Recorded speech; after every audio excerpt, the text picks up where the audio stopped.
my friends. Welcome to today. Happy Monday, y'all. It is frigid cold today. I'm not sure what the temperature is, but it's cold for Kentucky, I'll tell you that.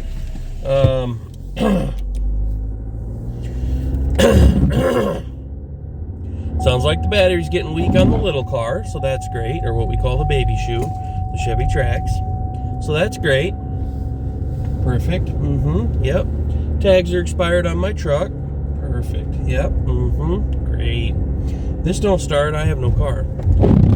So I'm going to have to go and get the battery tested, I guess. Anyways, welcome to today, guys. Let's get, priorities. Priorities. Oh, yeah, and it needs brakes. And the heat still don't work. Because I don't have time to fix it. Oh, so satisfying. So good. I think I'm gonna go back to Dollar Tree and see if they have that second case there and snag that second case of the Aussie lemonade. It's good till like 2027, so I don't know. Like, I know Monster's discontinuing it, but they're still good for like almost 2 years, or a year and a half. Anyways, welcome to today. I know that's like the third time I've said it, but so Christmas with Santa's coming up quick, and of course, I'm not ready. I did, as you guys would have seen if you watched the previous video, you'll see that I did the majority of the decorating yesterday. I need to stop and get one more strand of lights. Yeah, I got my wallet. I need to get one more strand of lights. I don't know. I definitely know I need more candy canes. I think we got just over 100. So if I stick to the rule of thumb and just give one away to each person that comes in, I'll probably have enough. But I also want to put some out. We still have a ton of candy left over from Halloween that we've had sitting up at the front desk and people have been grabbing or whatever. And we just still have a ton of it. So I don't want to go overkill with the candy canes, because I don't want to be stuck with a ton of candy canes like we are with the Halloween candy, but I also want to make sure I don't run out. So I'll probably grab some more candy canes at some point today or tomorrow. I have things I need to take care of, and one thing I don't want to take care of, just for the simple aspect of how much it's going to cost, but I need to, so I'll probably get that done today. And then just whatever the day brings. Probably not going to, I don't know yet, we'll see. I'm probably not going to hang out at the shop a lot today. Idle hands do the devil's work, so I feel like I need to stay active and motivated today instead of just sitting around. So we'll see what today brings. But anyways, as always, bringing you guys along with. This may be a long video, maybe a short video. I don't know. We'll see like I said, we'll see what today brings. I really don't know what all we got in the store today. So I know we got a couple grooms and a couple baths, but other than that, it's just day-to-day stuff. I did payroll on Saturday, so I don't have to worry about doing that today. I need to go to the accountant's office. I need to get more candy canes. And then just probably put some final touches on the set, if you will, the photo area. I don't know what to call it. I don't know. But anyways, bringing you guys along with. Let's go. Let's get it. I'm gonna ramble for a couple minutes. So yesterday I started talking about jobs and stuff, and jobs I've had in the past, and I've always tried to get jobs that I knew I would like, and that would, in my eyes, I thought were fun to an extent. And the reason behind all that is I've seen people who have worked jobs for 5, 10. I've seen people work jobs for 6 months or a year or less than 6 months, and they're just absolutely miserable. They hate life. They hate getting up and going into that job. They dread it. And my old man always said, if you enjoy, and I know this is a big saying, everybody's heard it, I'm sure. If you enjoy what you do, for work, you'll never work another day in your life again.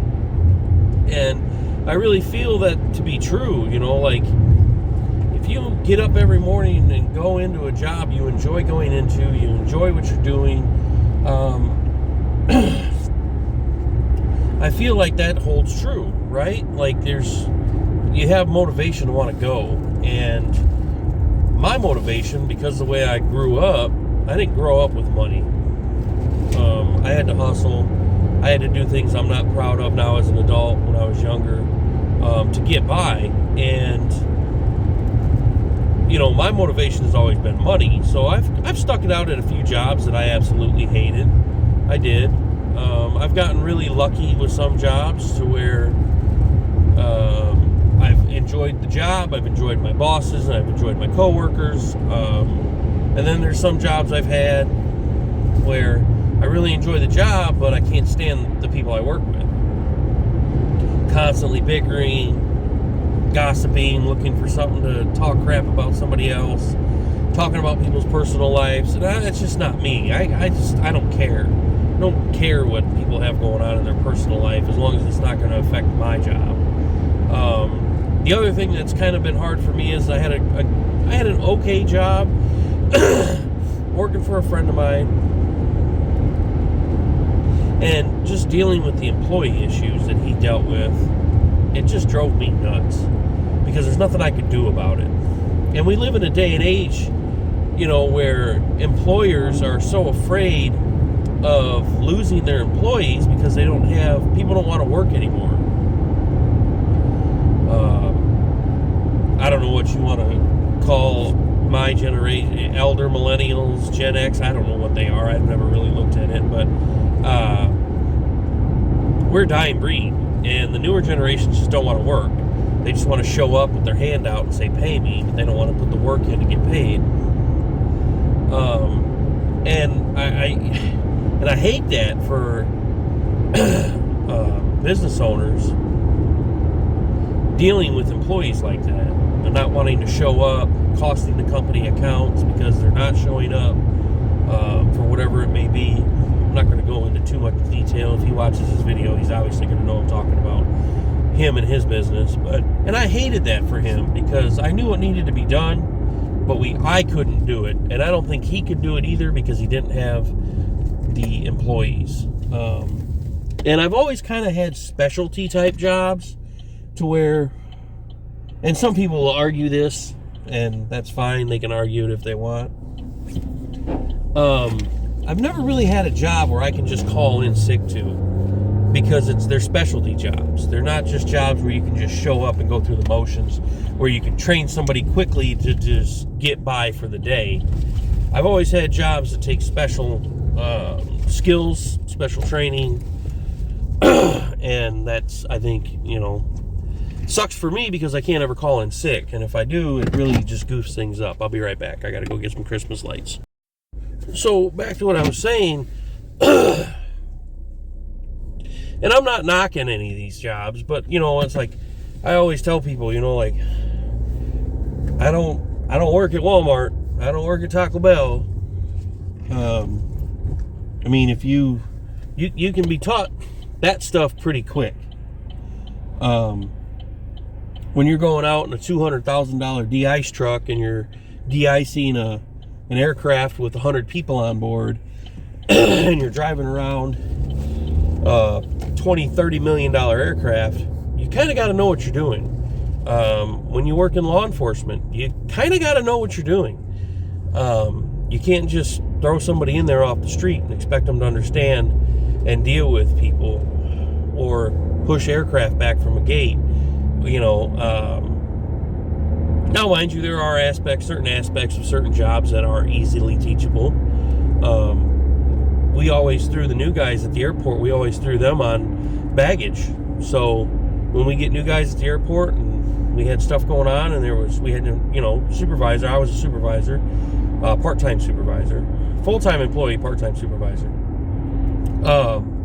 There were aspects of the job that we would have to prioritize and give to the people that knew how to do it, obviously. And the guys that were left over were usually the new guys that we would hire for seasonal help and they would get stuck doing bags. And most of them hated it, but you got to earn your way, and you have to learn. You know, we're not just going to throw somebody in a $700,000 pushback, $1 million pushback, and push back a $20 million aircraft, which could ground the whole aircraft if you do it wrong. Same with the de-icing process, same with fueling.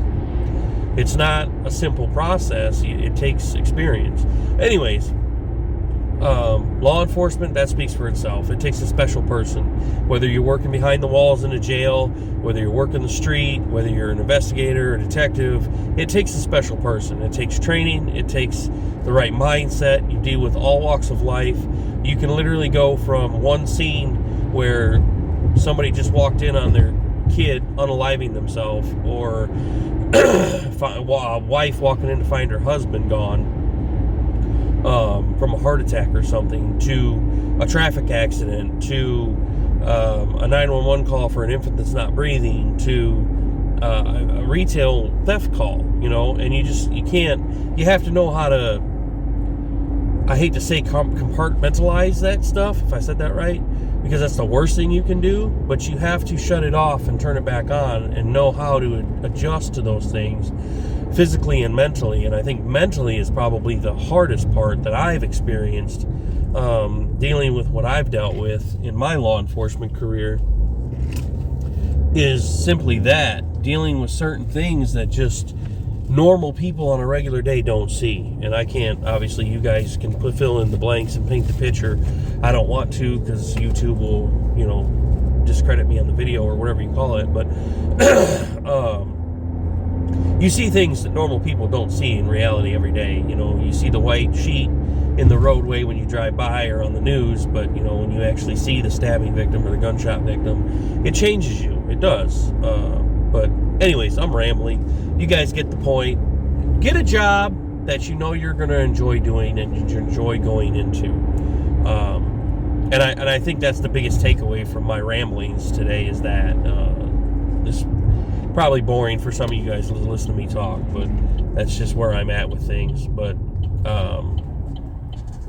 anyways, about to pull into the shop. I got to change the sign. I've got to update the sign. Picks with Santa next 3 Saturdays. Pretty excited about that, and just getting a move on with things. So let's get it. Well, I got here late today. I do need to change the sign. I got here late today, and the girls had everything done for the morning half so far, already done. So I'm just gonna go run some errands, and we'll see what happens. I have been tootling around the shop a little bit, playing with the puppy, and I did our drawing for I did a Facebook Live for our drawing, so I did that, and I did some other small stuff around the shop, nothing, you know, content worthy, but I was hoping to get a groom in today on filming, but I don't think that's going to happen now. But I'm going to run my errands and go from there, I guess, and we'll see what else today brings. Right now I'm going to run some errands. I got to run up to Walmart and probably Dollar Tree and maybe a few other places, and I don't know, run by the accountant's office and all that jazz. So here we go. So we've got the Picks with Santa event coming up for kids and dogs. We're going to do just treat bags for the dogs. And I wanted to do something more than just candy canes for kids. Because a lot of kids don't get a lot for Christmas, and especially in this area, you know, there's not a lot of money in Columbia. So, you know, I mean, and I don't, you know, you can never tell who's going to show up to something like this, right? But it's just tough for me because I don't have a lot of money to spend. I've kind of set a budget for it, and boys are easy. Right? I just grabbed a bunch of Hot Wheels for the boys.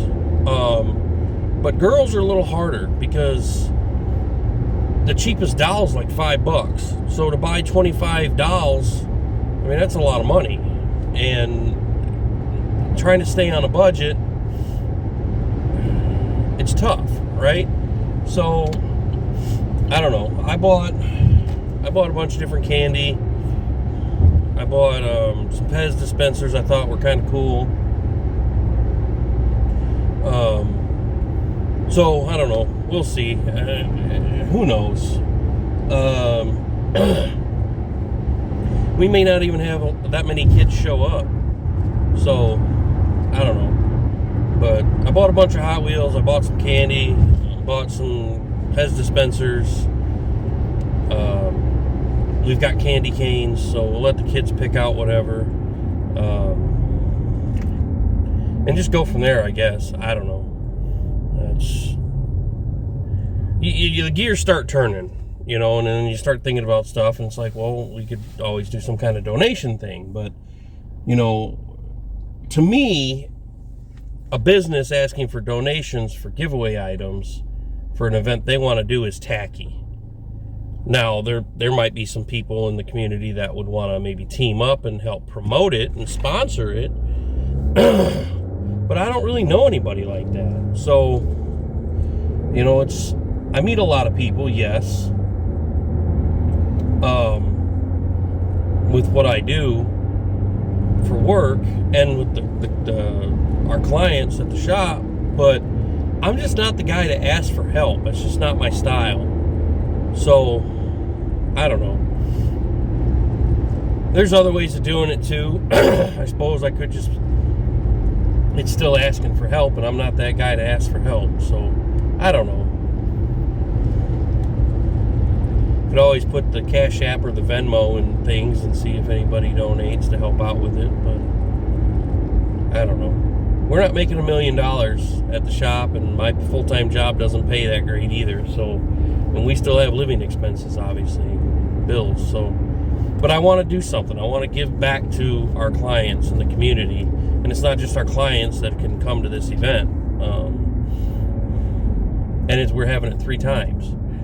I guess that's kind of gauge where we're at with things, I guess. But I don't know.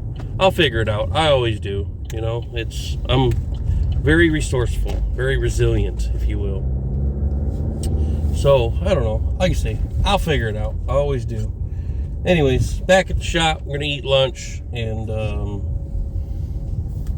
see what happened while I was gone, I guess. Probably nothing, but... So, now more than ever, I need to be extremely resourceful and resilient. I got back from one of my errands, some of them, not all of them, and sat down to eat lunch. Kelly tells me that our groomer put her 2 weeks in. We have grooms scheduled into the middle of January. I have 1 groomer because we don't have enough work for 2 right now.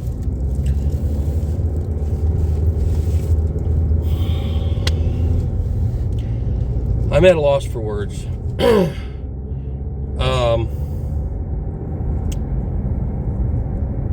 I keep saying I'm going to learn, or Kelly needs to learn. She has no interest in learning,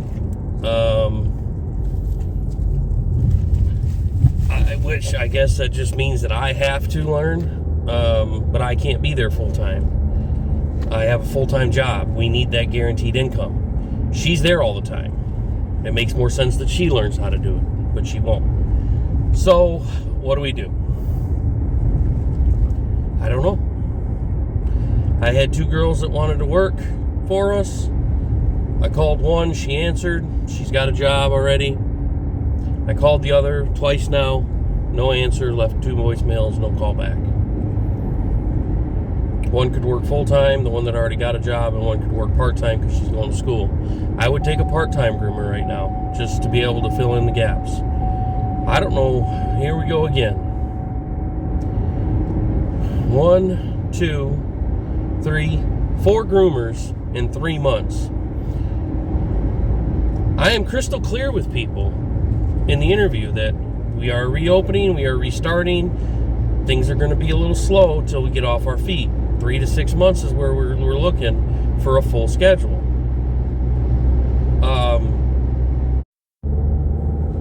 Chiropractor visit, that went fine. Nope, not at all. Stay tuned. So, not even saying anything to him, he just looked at my x-rays and asked me if I race dirt bikes or something to that effect, motorcycles, four-wheelers. And I said, well, as a matter of fact, yes, I have for a very long time. And he said, I can tell by your x-ray. Great. What does that mean?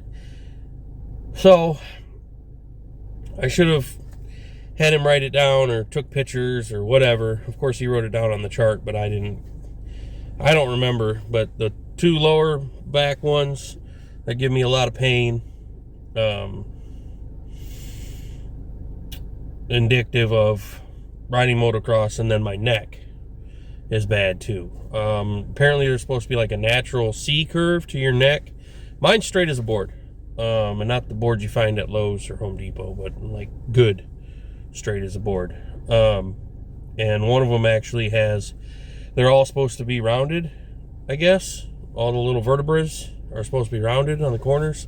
I have a really bad sharp spot on mine, and I have actually a calcified bone fragment or something that's chipped off, and it's in like just kind of hanging out in the tissue in the back of my neck or something, he said. You can see it in the x-ray. I should have got pictures of the x-ray. Next week when I go back, I'll get pictures of the x-ray. That'll be cool for content. So anyways, not a horrible visit.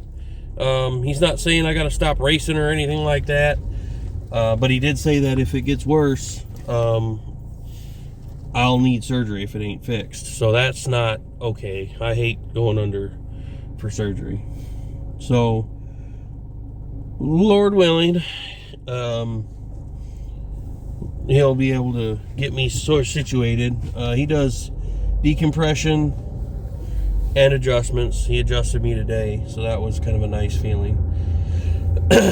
Sore from it, definitely sore from it, but nonetheless, found out some things about myself. So didn't even say anything to him about riding dirt bikes or four-wheelers or racing or anything like that. Just looking at my x-ray, he already knew. So all right, well, new plan. I guess I need to invest in a neck brace. He said it's not going to rate the racing neck brace. He said it's not going to help or hurt, but you may want to think about it.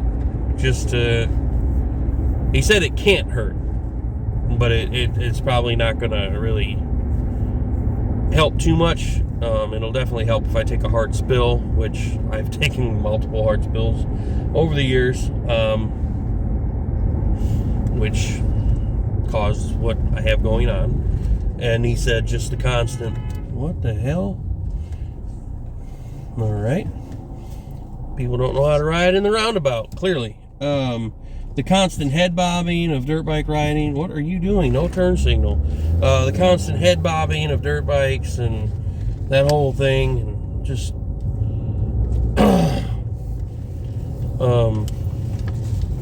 causes that your neck to go straight instead of stay in that C shape, and that bone fragment or spur or whatever on the vertebrae, it's supposed to be rounded, and mine comes out to a sharp point.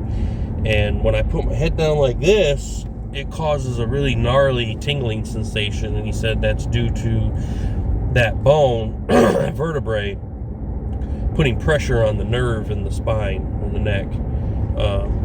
So my lower back, you're supposed to have, like, you can see it in the middle of my back, they're all evenly spaced out really good, but in my lower back, they're like, the bone is dang near touching, and that's what he said we need to get fixed.